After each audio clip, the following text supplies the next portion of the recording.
오늘은 사도행전 20장 1절에서 16절 말씀을 중심으로 해서 반환점을 돌아 하는 제목으로 말씀을 드리겠습니다. 사도행전 20장 1절 말씀부터입니다. 소요가 그침에 바울은 제자들을 불러 구원한 후에 작별하고 떠나 마게도냐로 가니라. 그 지방으로 다녀가며 여러 말로 형제들에게 구원하여 헬라에 이르러 거기 석 달 동안 있다가 배 타고 수리아로 가고자 할 그때 유대인들이 자기를 해하려고 공모함으로 마게도냐를 거쳐 돌아가기로 작정하니 아시아까지 함께 가는 자는 베레아 사람 브로의 아들 소바도와 데살로니가 사람 아리스타고와 세군도와 더베 사람 가이오와 및 디모데와 아시아 사람 두기고와 드로비모라. 그들은 먼저 가서 드로아에서 우리를 기다리더라. 우리는 무교절 후에 빌립보에서 배를 떠나 닷새 만에 드로아에 있는 그들에게 가서 이레를 머무니라. 그 주간의 첫날에 우리가 떡을 떼려 하여 모였더니 바울이 이튿날 떠나고자 하여 그들에게 강론할세 말을 밤중까지 계속하며 그들이 모인 윗다락에 등불을 많이 켰는데 유두고라 하는 청년이 창에 걸터 앉아 있다가 깊이 졸더니 바울이 강론하기를 더 오래 하며 졸음을 이기지 못하여 3층에서 떨어지거늘 일으켜보니 죽었는지라. 바울이 내려가서 그 위에 엎드려 그 몸을 안고 말하되 떠들지 말라 생명이 그에게 있다 하고 올라가 떡을 떼어 먹고 오랫동안 곧 날이 새기까지 이야기하고 떠나니라. 사람들이 살아난 청년을 데리고 가서 적지 않게 위로를 받았더라. 우리는 앞서 배를 타고 앗소에서 바울을 태우려고 그리로 가니 이는 바울이 걸어서 가고자 하여 그렇게 정하여 둔 것이라. 바울이 앗소에서 우리를 만나니 우리가 배에 태우고 미둘레네로 가서 거기서 떠나 이튿날 기오 앞에 오고 그 이튿날 사모에 들르고 그 다음 날 밀레도에 이르니라. 바울이 아시아에서 지체하지 않기 위하여 에베소를 지나 배 타고 가기로 작정하였으니 이는 될 수 있는 대로 오순절 안에 예루살렘에 이르려고 급히 가미르라. 아멘. 반환점을 돌아. 단순하게 우리 인생에서의 반환점, 숫자적으로는 언제쯤 될까요? 우리가 8, 90세 정도라고 한다면 반환점 한 40대 중반, 50초, 이런 정도 되지 않을까 싶습니다. 요즘 사회에 우리가 그 나이 때 직장 생활이나 매우 힘든 시기 아니겠습니까? 곧 퇴직을 앞두고 있는 그런 나이. 직장에서는 거의 올라갈 만큼 되게 올라가서 이제는 밑에서 치고 올라오는 젊은 세대들의 어떤 그것을 잘 수용해야 되고 위에서 누르는 것들을 또 잘 수용해야 되고 상당히 중직의 입장에서 그 회사라든가 또는 가정 생활이나 모든 걸 꾸려가야 되는 그러한 쉽지 않은 시기라고 할 수 있습니다. 인생의 반환점을 도는 거.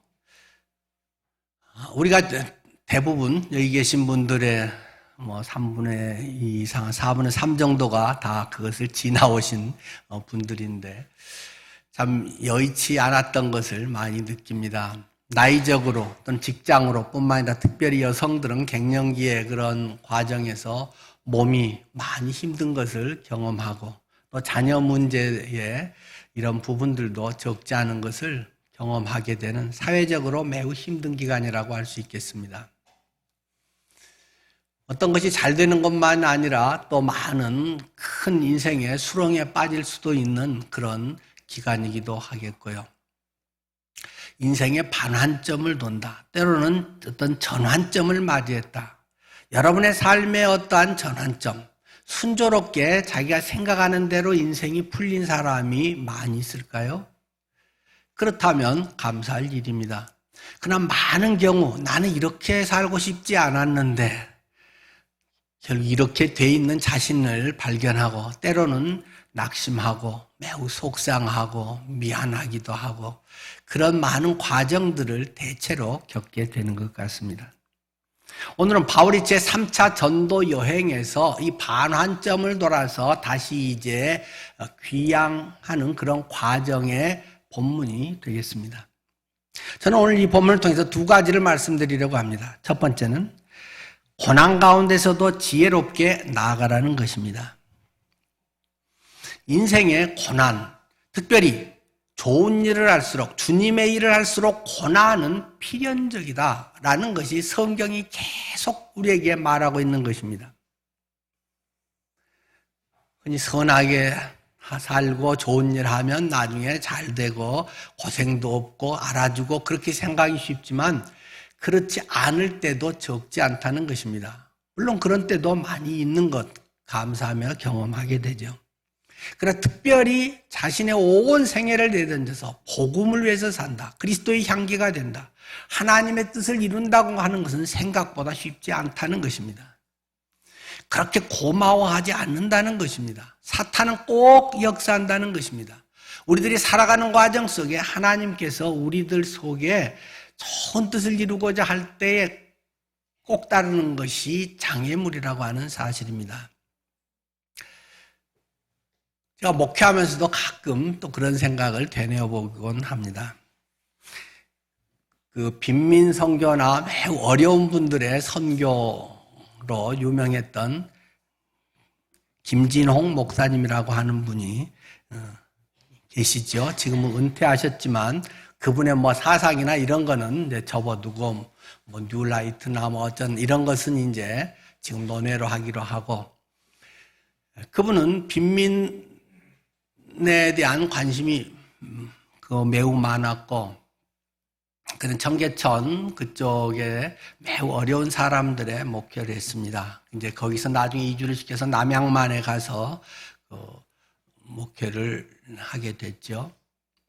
그래서 우리나라에서 빈민 선교의 상당히 성공적인 사례라 해서 그 많은 젊은 신학도들이 주님 안에서 정말 헌신적으로 어려운 사람을 살겠다 하는 분들이 자꾸 찾아온다는 것입니다. 그런데 그때마다 자기가 그 찾아오는 후배들에게 이런 이야기를 한답니다. 후배들이 어떻게 하면 빈민 선교를 잘할 수 있습니까? 어떻게 그들을 도와야 합니까? 그분의 대답은 간단했습니다. 아무것도 하지 마라. 뭐 하려고 하지 마라. 하려고 하는 게 병이 된다. 그분의 직접 그분이 하는 이야기입니다. 많은 경우 젊은 뜨거운 가슴으로 목회를 시작한 사람들이 들어가서 여러분 무엇이 필요합니까? 제가 여러분의 힘이 되어드리겠습니까? 힘이 되어드리겠습니다. 여러분을 돕겠습니다. 말씀해 주세요. 이렇게 많이 해가지고 얼마 안 가서 다 나가 떨어진다는 것입니다. 자신의 경험에 처음에 자기가 그분들에게 가서 똑같이 했다는 거죠. 가서 뭐 술주정뱅이, 알코올 중독자, 뭐 여러 가지 어려움 되고 한 사람들에게 뭐가 필요합니까? 먹을 것이 없습니다 하면 쌀을 뭐 20kg씩 갖다가 밤에 갖다 놓기도 하고 필요하다는 걸 여기저기 알선을 해서 갖다 주고 많이 했다는 것입니다.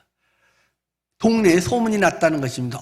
김진홍 그 사람 대단하대. 젊은이가 이런 좋은 일을 해. 남들 지금까지 그런 적이 없는데 저 사람은 진짜 전도사야. 뭐 하면서 칭찬을 하더라는 것입니다. 그 일을 얼마 동안 계속했다는 것입니다. 근데 얼마 후부터 이상한 반응이 나타나기 시작했다는 것입니다. 자기가 돕는 사람이 이제 늘어나는데 쌀을 이제 건너뛰고 늘어나니까 다른 집을 주기도 하고 이제 못 주기도 하고 이게 이제 후원이 안 된다거나 뭐 자기가 없으면 그때부터 이제 교회를 쳐들어와서 이 김진홍이 도둑놈 내 쌀을 지가 다 돌라먹었다. 나한테 갖고 오던 걸 이제 안 준다 하면서 교회에 와서 행패를 부리고 막 교회를 부수고 난리가 나더라는 것입니다. 한두 사람이 아니고 많은 사람들이 와서 기존에 하던 것 그대로 안 하고 뭐 더 많이 안 해주고 그러면 다 원망의 화살로 돌아와서 이게 아니구나. 내가 잘못 시작했구나 하면서 후배들에게 아무것도 하지 마라. 하려고 하지 마라. 내가 가서 뭘 어떻게 할까요? 여러분, 뭐 제가 주님의 손발이 되어드리겠습니다. 그러지 말고 기도하면서 쭉 보다가 부득이 꼭 필요한 거 있으면 그때 이렇게 좀 하고 기도하고 또 사랑으로 섬기고 뭐 이렇게 해야지 뭔가 내가 가서를 막 해주겠다고 나팔 불면 다 실패하게 되는 거다. 이런 간증 설교를 합니다. 저도 목회하면서 그 말이 참 공감이 많이 된다 하는 생각을 하게 됩니다. 사도 바울이 그렇게 힘써서 아주 열심히 일하는데 그 사역에 엄청난 장애물은 끊이지 않고 있다는 것입니다. 바울 주변에서 반대 세력이 끊임없이 일어납니다. 물론 바울이 뭐 나쁜 일을 했다거나 하던 걸 안 했다거나 그건 아니고 특히 유대인들이 극렬하게 반대를 한 거죠. 극렬 유대인들이 바울을 때려 죽이려고 그렇게 난리를 가는 데마다 친다는 것입니다. 꼭 진리가 있고 복음이 바로 서려고 하면 그런 일은 항상 어디서나 있는 것이 정답입니다.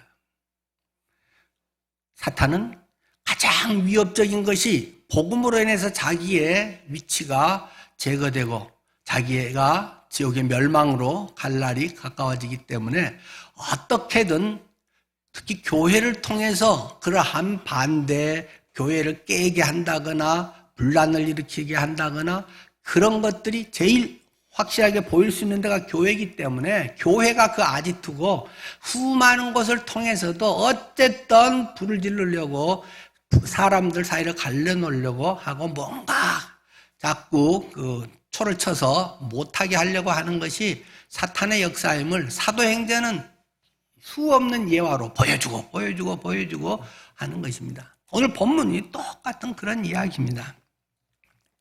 자, 1절 소요가 그침에 소요가 그쳐도 우리 지난 주간에 이제 선교주일이라서 이어서 못했지만 그 전주에 무슨 얘기를 했었나요? 에베소에서 아데미 신전 그리고 아데미 신전 축소 모형을 은으로 만들어서 팔았고 엄청난 돈을 챙겨 먹은 뭐 그런 사람들 이야기가 있었잖아요. 그 사람들이 바울랑을 맞때려 죽이려고 했다. 그래가지고 근데 다행히 그 소요가 그치고 바울은 제자들을 불러서 권한 후에 이제 헤어지면서 마게도냐로 가게 됐다는 것입니다. 3차 전도 여행이 밑에서부터 쭉 위로 올라가면서 이제 마게도냐 지역을 거쳐서 내려오는 그 우리 성경 파노라마에 3차 전도 여행하면 무슨 모양인가요? 국자. 쭉 해서 국자 손잡이처럼 내려왔다가 다시 손잡이 올라갔다가 그 바닷길로 해서 나중에 그 이제 예루살렘 그 안디옥으로 들어가는 그런 과정이 국자 생각나시죠?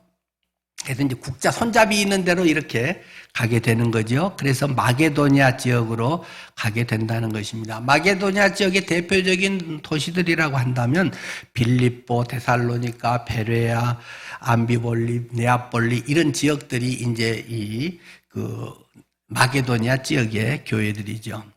그곳에 가면서 여러 말로 제자들에게 권합니다. 저는 2차 전도 여행 때 전했던 거 그대로 잘 살고 있죠. 그 말씀이 지금도 확실하지요. 그 말씀이 흔들렸어요. 여러 가지 핍박 속에 혹시 그걸 놓치고 다시 세상으로 간 사람 없어요? 뭐 이렇게 하면서 그들을 잘 세우는 일을 다시금 해가면서 바울이 이제 내려가게 되죠. 2절 그 지방으로 내려가며 여러 말로 제자들에게 권하고 헬라에 이르러. 여기서 헬라라고 하는 것은 지금 고린도를 말하는 것입니다. 고린도 지난번 그 1년 반 바울이 사역하고 그 아주 애착을 많이 갖고 고생도 엄청 많이 하고 그 내용이 고린도 전서 후서에 기록되어 있지 않습니까? 그렇게 해서 이제 고린도에 이르러서 거기서 석 달 동안 이제 또 지내게 됐다는 것입니다. 자, 그런데 이 3절에 보면 거기에 짧게 넘어가고는 있지만 감추어진 바울의 그 여정의 고통들을 거기에 숨김없이 드러내고 있습니다. 배 타고 수리아로 가고자 할 그때에 이 고린도에서 배를 타고 수리아로 가려고 했다라는 것입니다. 선교 일정에 여러분들의 어떤 선교 비전 트립 계획도 하고 여러분의 인생의 행로 앞으로 내가 은퇴하면 이렇게 살리라 여러 계획들이 있잖아요.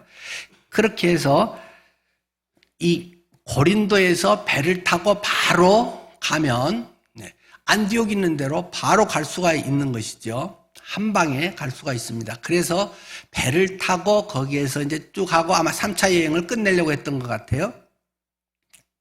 그런데 배를 타고 수리아로 가고자 할 그때에 유대인들이 자기를 해하려고 공모함으로 유대인들이 바울을 잡아 죽이려고 공모하고 아주 조직적으로 그곳에서 작당을 하고 기다리고 있었다는 것입니다.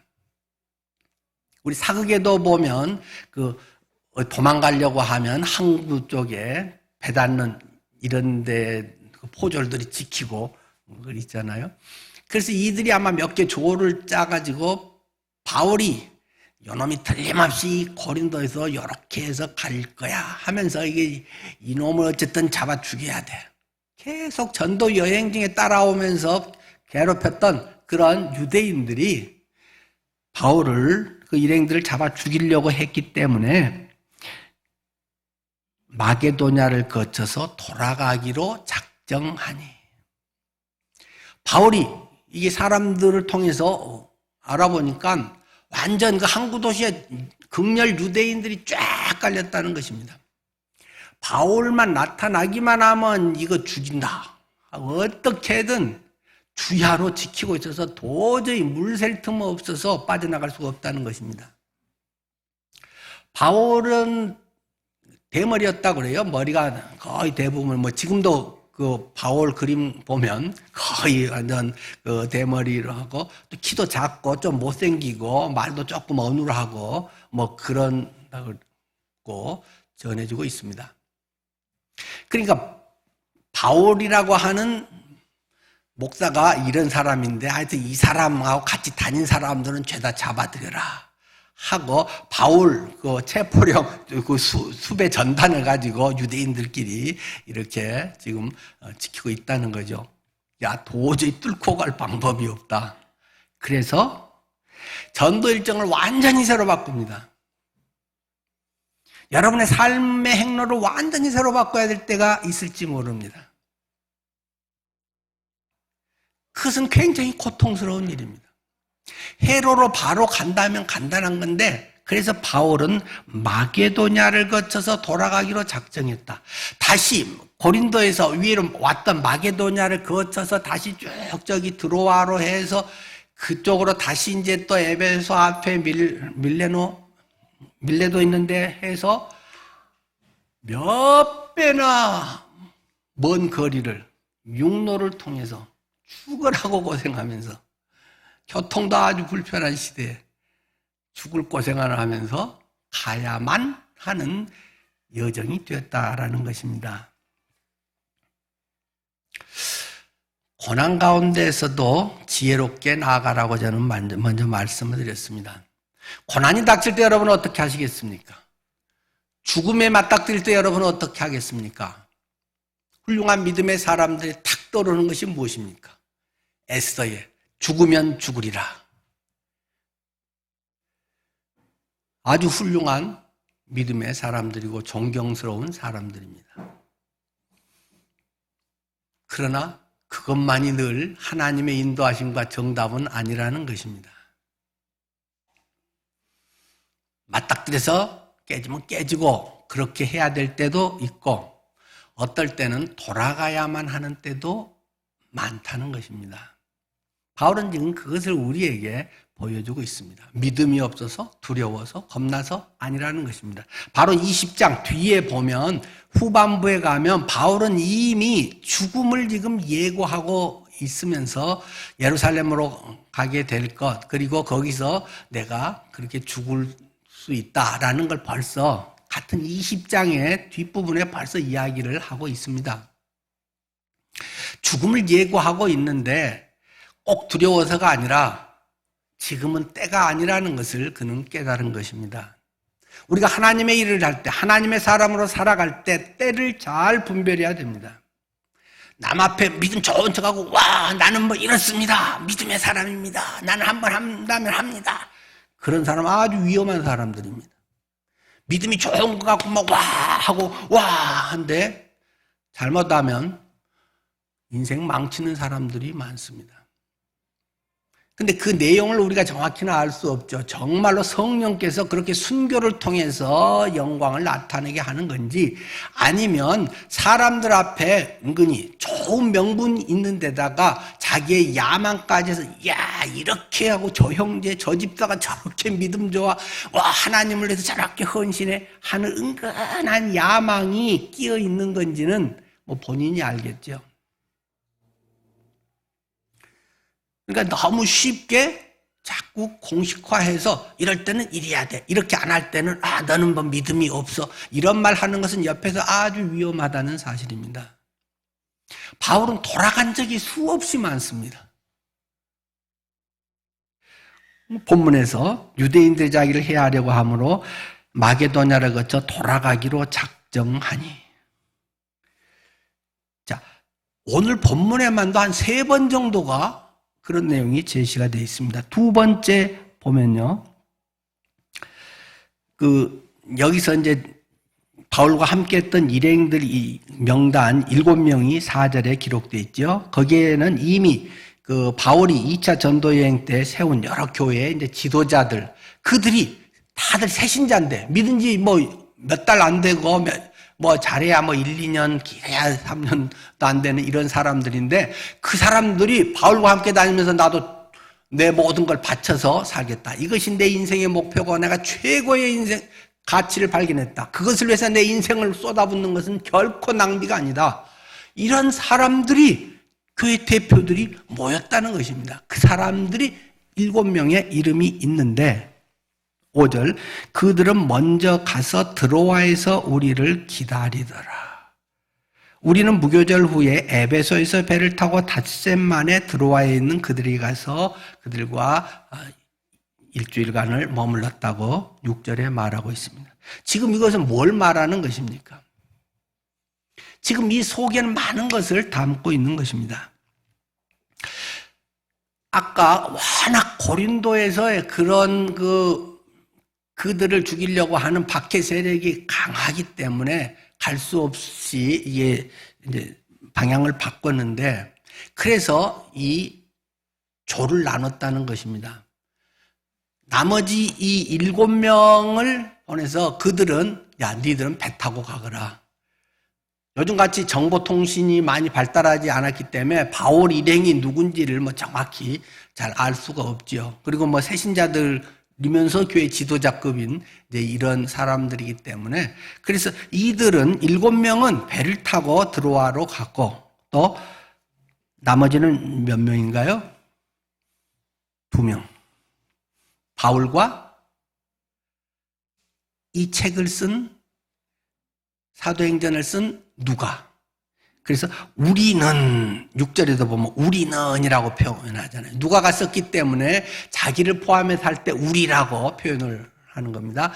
누가하고 바울은 같이 이렇게 움직이면 완전히 그들에게 잡히기 때문에 시차를 두고 여러 가지 작전을 써서 1차로 일진을 보내고 그들은 이제 마게도냐 빌립보 지역에서 있다가 나중에 합류를 하게 됐다. 그것을 지금 기록하고 있는 것입니다. 그러면서 바울은 이 무교절을 빌립보에서 보냈다라고 이야기합니다. 무교절은 6월절하고 같이 생각하면 되겠어요. 무교절 일주일에서 첫날을 6월절이라고 하고 나머지 뒤에 날은 이제 무교절 누룩 안 먹는, 누룩 안 든 것을 먹는, 맛없는 빵을 먹는 그러면서 고난에 급하게 출애굽을 했던 때를 기억하는 6.25 음식 먹기 같은 것이 이제 무교절 같은 거잖아요. 그렇게 해서 자기는 빨리 가고 싶었는데 도저히 갈 수가 없으니까 빌립보에서 그걸 지낼 수밖에 없었고 나중에 이래저래 여차저차해서 그곳에 닷새 만에 드로아에 갔다라는 것입니다. 앞에서 2차 전도 여행 때를 보면 빌립보에서 드로아에서 빌립보 갈 때는 이틀 걸렸다라고 했는데 오늘 본문에서는 3차 전도 여행 때는 5일이 걸렸다는 것입니다. 그만큼 중간에 무슨 갈아타고 어쩌고 했는지, 숨어 있다가 어쩌다가 배를 놓쳐가고 또 하고 했는지, 여러 가지, 상상을 해볼 수도 있겠죠. 어쨌든 2배 이상의 5일에 걸쳐서 겨우 일진으로 가 있는 아까 7명을 이 바울과 누가가 가서 드디어 드로아라고 하는 곳에 만났다는 것입니다. 그만큼 그들이 굉장히 유대인들이 그들을 잡기 위해서 혈안이 되어 있는 것을 어떻게든 피해서 비밀 공작, 마치 독립군들이 일본군들 피해서 독립 자금을 가지고 옮기듯이 그러한 작전을 했다는 것입니다. 그리고 세 번째도 암시해주는 내용이 뒤에 13절에도 얼핏 나타나고 있습니다. 우리는 앞서 배를 타고 아소에서 바울을 태우려고 그리로 가다가 이는 바울이 걸어서 가고자 하여 그렇게 정하여 준 것이라. 이제 드로아에서 아소까지를 가는데 이 나머지 일행들은 이번에는 이게 누가까지 포함해서 8명은 배를 타고 드로아에서 아소까지 가는데 바울은 나는 혼자 가겠다. 나는 걸어서 가겠다. 라고 이야기를 해서 혼자 터덕터덕 걸어서 갔다는 것입니다. 아마 바울이 자신이 제일 주동자고 알려져 있으니까 다른 사람들이 위험해서 덜 유명한 그들을 보내고 자기는 도저히 배 검문해서 안 될 것 같으니까 걸어서 간 것 같습니다. 그 거리가 약 32km 정도 됩니다. 드로아에서 아소까지 한 32km 정도를 걸어서 바울은 혼자 갔다. 아마 걷기 좋아하시는 분들 많으실 텐데 저도 옛날에 몇십 킬로를 가방 갖고 이렇게 해서 걸어간 적들이 있습니다. 그냥 가다가 중간에 비가 와서 가방 가지고 비 쫄딱 맞으면서 신발에는 완전히 물 들어와서 발에 물이 붓고 그래서 씻기면서 조금 아팠던 그런 기억이 지금도 납니다. 바울은 혼자 가면서 무슨 생각을 했을까요? 그건 우리가 그냥 성경의 행간을 읽어보는 것이죠. 생각을 해봅니다. 이렇게 가면 내가 유명해지겠지. 그런 생각을 하지는 않았겠죠. 아마 서러운 생각도 꽤 들었지 않을까요? 야, 이 나이에 되도록 준비된 건 하나도 없고 노후에 된 것도 없고 먹고 살 것도 당장 내일이 걱정되는 것이 내 삶이고 나랑 같이 간 사람들은 엄청 고생하고 얻어 터지기도 하고 나 따라다니느라고 엄청 고생하는데 내가 이 일을 계속 해야 되나 그런 생각이 퍼뜩 들 때도 있지 않을까요? 여러분은 살아가면서 적어도 인생에 몇 번 자신의 삶에 대해서 때로는 회의가 오고 그만하고 싶다 그런 때 있지 않나요? 내가 왜 그걸 한다고 그래가지고 이 짐을 지고 내려놓지도 못하고 골치 아플까? 왜 회장을 맡아가지고 1년 내 마음고생을 할까? 왜 내가 선교사 지원한다고 했다가 지금 포기도 못하고 내 돈 써가면서 이렇게 고생을 할까? 그 선교대회 때 내가 왜 그때 감동이 돼가지고 목회자가 되겠습니다. 서원해가지고 목사가 돼갖고 이렇게 살고 있을까? 누구라도 그런 순간의 과정이 있지 않을까요?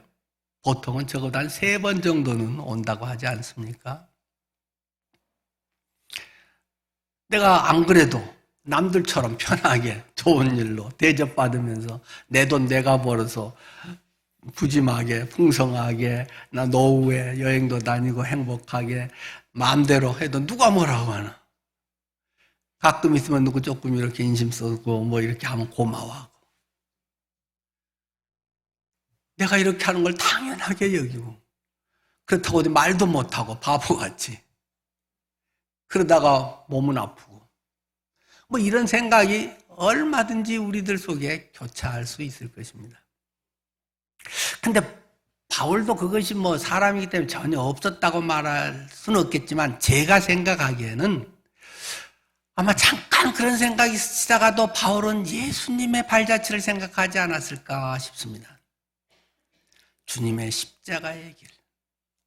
내가 요즘 너무 일에 바빠가지고 그냥 닥친 일들 해결하느라고 못했는데 나는 혼자 고독하게 걸어가고 있지만 주님은 십자가를 지고 살점이 찢겨나가는 채찍질을 당하면서 쓰라린 몸으로 피를 흘리면서 가시관을 푹 둘러쓴 거죠. 나는 가시 한두 개만 찔러도 속상하고 응어리지고 뒤에 계속 내 마음의 뒤끝이 남는데 가시가 한 개, 두 개도 아니고 내 머리에 그냥 셀 수 없는 가시가 막 푹푹 찔려서 피가 쫙쫙 흘러서 눈이 끈적끈적하게 피로 앞도 잘 안 보일 정도로 피는 떨어지고 굳으면서 막 그 핏덩어리가 되고 얼굴 몰골은 엉망이고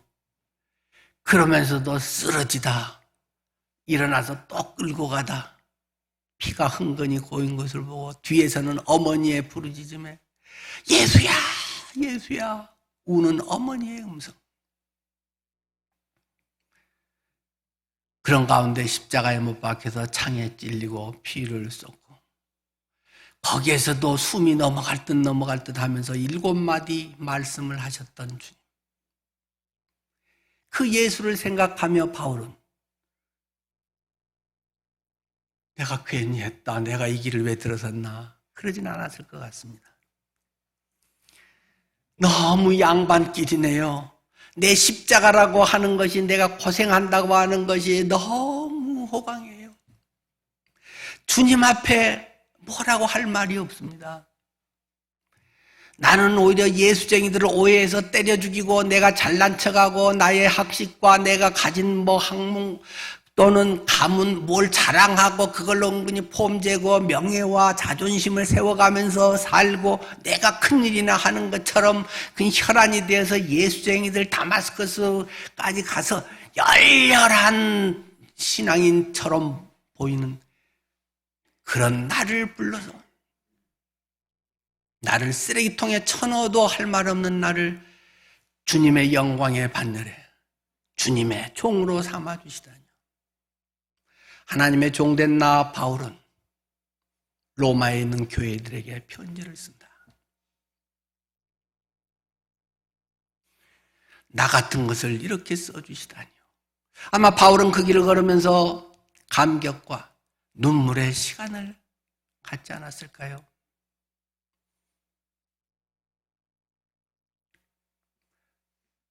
주님에 대한 은혜, 감사를 절절히 깨달았을 것입니다. 우리 인생에 고독한 기간은 많이 있습니다. 서러운 때, 억울한 때가 종종 있습니다. 그때마다 여러분은 무엇을 생각하시게 되나요? 괘씸한 누구 때문에 내가 이런다. 내가 저 사람을 안 만났으면, 교회에서 그 집사가 뭐 이렇게 안 했으면, 뭐가 누구한테 뭘 이걸 안 맡았으면, 이거저거저 온갖 그런 것들의 환경에 그런 것이 온통 나를 뒤집고, 다음에는 뭐 하나 봐라. 다음에는 내가 뭐 이렇지 뭐 그 사람에게 잘해줬더니 계속 나를 이러네. 뭐 내가 친하게 해줬더니 나를 우습게 여기네. 뭐 오만 가지 생각이 먼지처럼 일어나는데 그때마다 예수님을 볼 수 있다면 예수님의 피 흘린 발자국을 나도 밟을 수 있다면 우리의 그런 서러움과 억울함과 아픔과 이런 것을 넉넉히 이길 수 있지 않을까요? 고난 가운데서 지혜롭게 나아가십시오. 바울은 그런 가운데 중단하지 않았습니다. 나는 여기까지 하고 포기하지 않았습니다. 끝까지 나아갔던 것이 바울의 선교 여행의 자취였다는 것입니다.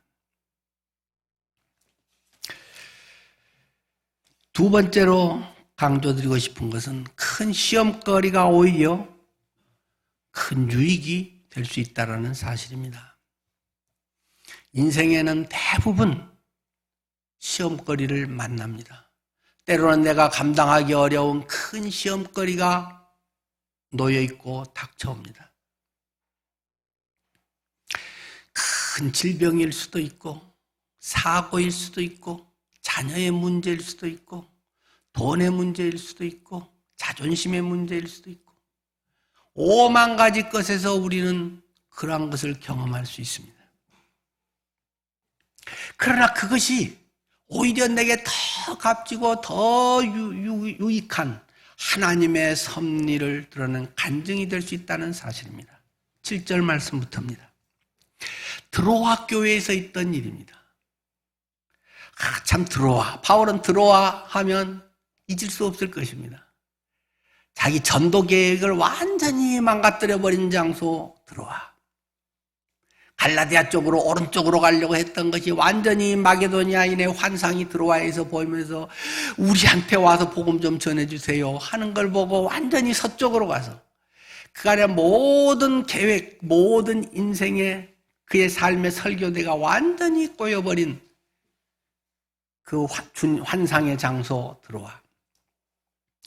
또 3차 전도 여행에서도 이리 다시 안 가려고 그랬는데 할 수 없이 고린도에서 항구가 폐쇄되고 다 잡혀 죽게 돼서 할 수 없이 위로 육로로 가다 보니까 다시 할 수 없이 간 장소 드로아. 그곳에서 바울은 드로아 교회 성도들을 만나서 주의 만찬 또는 사랑의 식사의 찬을 나누면서 말씀을 전합니다. 내일까지 있다가 가야 되는 마지막 저녁이 되었습니다. 7절 바울이 이튿날 떠나고자 하여 그들에게 강론할세 말을 밤중까지 계속하며 낮에 모일 형편들이 안 됐던 모양이죠.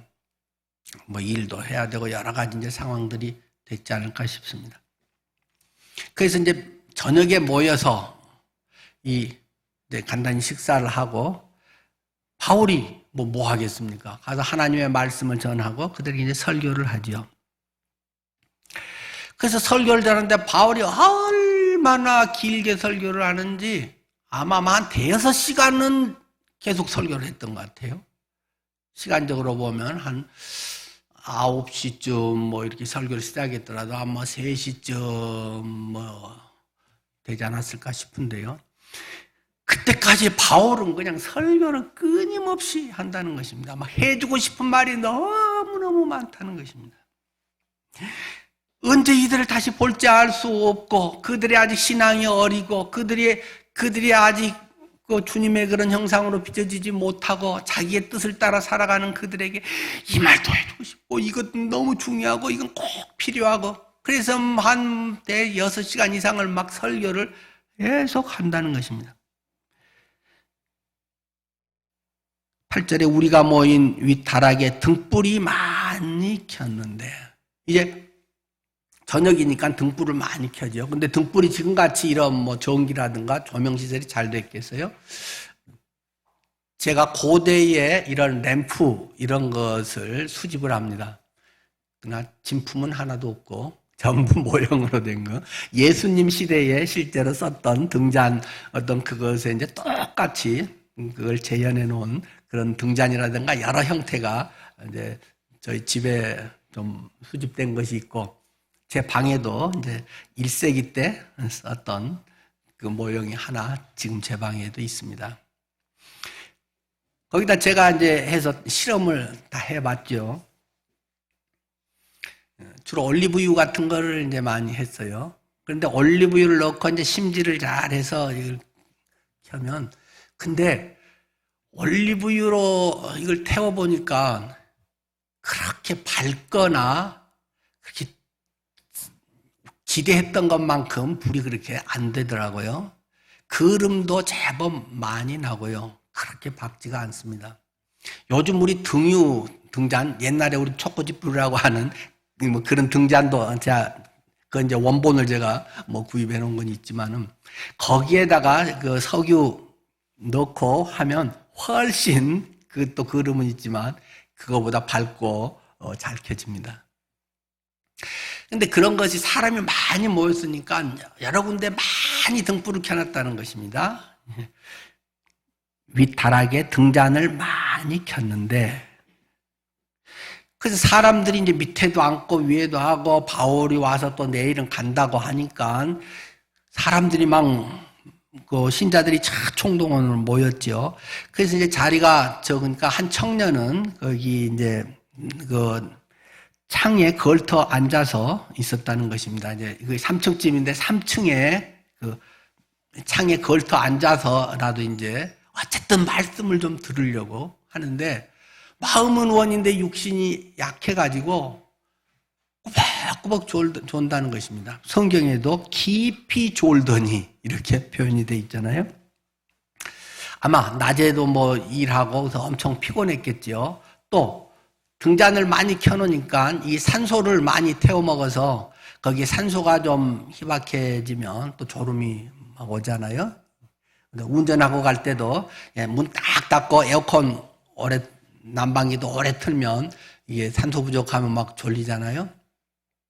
아마 그런 여러 가지 현상들로 인해서 이제 더 졸렸던 것 같아요. 근데 바울이 막 드립다 계속 예수님 이야기만 대여섯 시간을 설교하니까 깊이 졸더니 바울이 강론을 더 오래 하며 막 사람들이 졸고 있는데도 계속 바울은 그 열정과 주님에 대한 걸 하나라도 더 막 말하고 싶어서 더 오래 하며 결국 졸음을 이기지 못하고 이따 꾸벅꾸벅 하다가 나중에 탁 뒤로 뒤집어지면서 3층에서 밑으로 꼬꾸라져서 팍 떨어져 죽어버렸다는 것입니다. 그 9절에 있잖아요. 3층에서 떨어지거늘 일으켜보니 죽었는지라. 이것을 기록한 누가의 직업이 뭔가요? 의사잖아요. 그러니까 뭐 죽은 것 같더라 정도가 아니고 실제 죽었다라는 판정을 의사로서 지금 내리고 기록하고 있습니다. 근데 부흥회랑 지금 뭐 설교도 좋지만 그렇게 해서 청년이 죽어버렸으니까 이게 완전 갑자기 초상집 같이 되어버렸잖아요. 청년이 죽어버렸습니다. 사람들이 놀래서 바울에게 이야기하죠. 바울이 내려가서 그 위에 엎드리니 뭐 엘리사 또는 엘리야 구약에도 그런 비슷한 거 나오는데요. 떠들지 마라. 생명이 그에게 있다. 생명이 돌아와서 지금 그에게 생명이 이런 심장의 박동이 느껴지기 시작했어. 라고 바울이 지금 이야기합니다. 그래가지고 멀쩡하게 살아나 버렸다는 것입니다. 바울이 마저 이제 기도하고 하나님의 큰 역사 가운데. 그래서 사람들이 금방 초상집이었는데 잔치집이 되어버렸습니다. 올라가서 떡을 떼어 먹고 오랫동안 곧 날이 새기까지 이야기하고 떠나니라.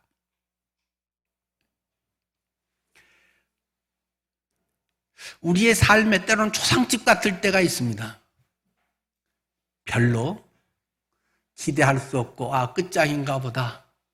더 어쩔 수가 없다. 또 낙심하다 보면 더 아무것도 안 보여서 그렇게도 되잖아요. 뭐 흔히 극단적인 선택하는 그런 사람들, 많은 그냥 편하게 말하는 분들은 정말 그 뒤에 정말로 그 사람을 사랑하는 사람이 한 명이라도 있으면 뭐 목을 매지 않는다라고 이야기하지만 그렇지는 않다는 것입니다. 정말 사랑하는 엄마가 있음도 알고 다른 것도 알지만 자살한 사람은 허다합니다. 때로는 물론 우울증에 의해서 그런 경우도 있고 어떤 것에 생각에 또는 어떤 절망적인 생각이나 어떤 비통함이나 이런 것이 심히 깊어지면 시야가 아주 좁아집니다. 생각의 폭이 아주 좁아집니다. 누가 사랑하고 좋아하고 고마운 줄도 알겠는데 엄마 미안해 하고 투신을 한다는 것입니다.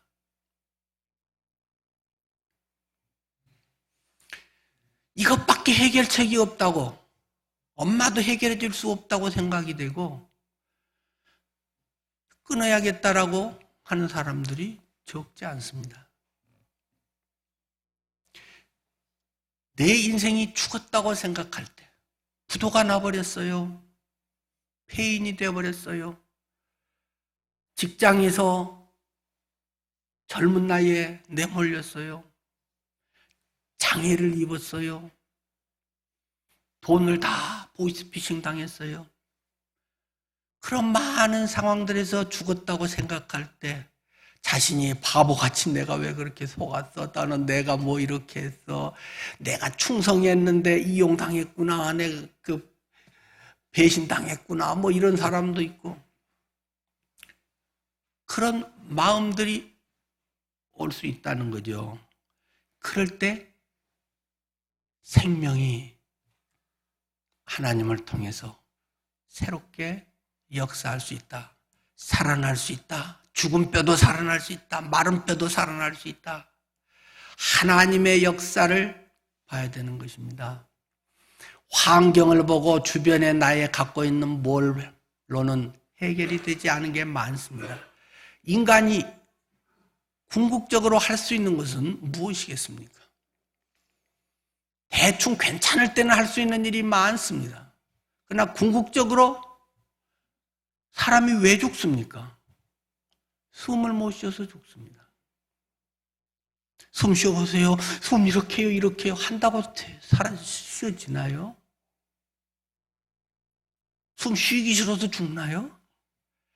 궁극적으로는 아무것도 아닌 평소에 고맙지도 않은 그냥 숨 쉬는 거 당연한 거지. 이게 안 돼서 생사가 갈라져 버린다는 것입니다. 이것은 사람의 영역을 뛰어넘는 것이라는 거죠.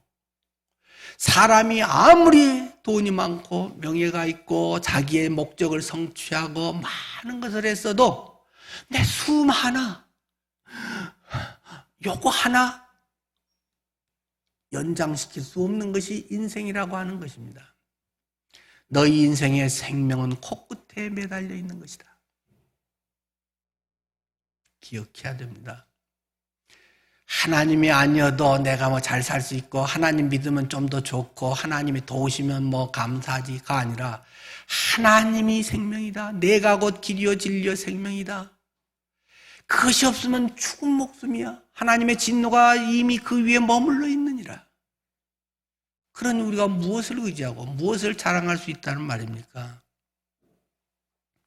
큰 시험거리가 이렇게 유두고가 살면서 간증거리가 되었습니다. 12절 사람들이 살아난 청년을 데리고 가서 적지 않게 위로를 받았더라.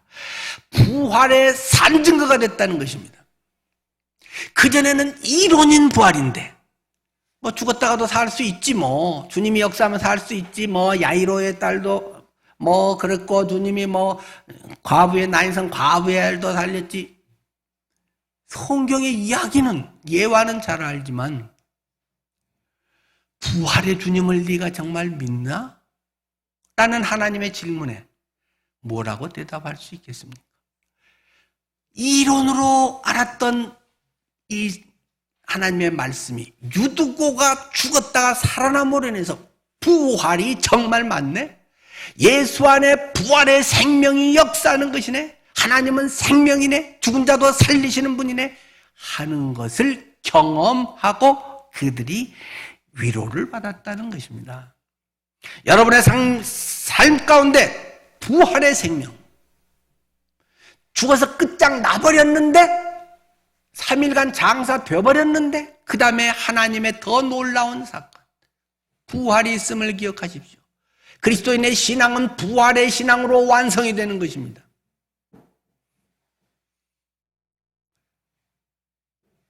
부활.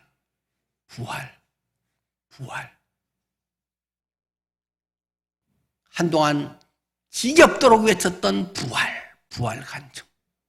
여러분의 실제 삶에서 죽을 것 같은 정도도 아니고 죽어버렸는데 그런 가운데서 부활을 믿고 계십니까? 믿는 자는 보리라. 주의 약속을 간증할 수 있는 우리가 되기를 바랍니다. 기도하겠습니다.